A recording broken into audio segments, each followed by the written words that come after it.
அவர் உயிரோட இருக்கும்போது அவருக்கு ஒரு வாய் சோறு போட கூட வக்கில்ல. ஆனா இப்போ வாய்க்கரிசி போட வந்துட்டீங்களா? கடைசி காலத்துல கூட அவரை நிம்மதியா வாழ விடலையடா நீங்க.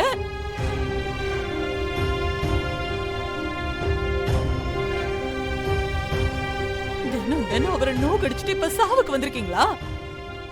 மனசாட்சி அது ஜென்மங்களா, இந்த இடத்துல கூட நிக்கிறதுக்கு உங்களுக்கு அருகதை இல்லடா. பெத்த பிள்ளைங்க மாதிரியாடா நீங்க நடந்துக்கிட்டீங்க. இப்ப பாருங்க, மொத்தமா அவர் போயிட்டாருடா. அவர் இல்ல, இனிமே உங்களை கேள்வியில கேட்க மாட்டாரு. இனிமே அவர் உங்களுக்கு சமயா இருக்க மாட்டாருடா. இப்ப சந்தோஷம் தானே? சந்தோஷமாடா?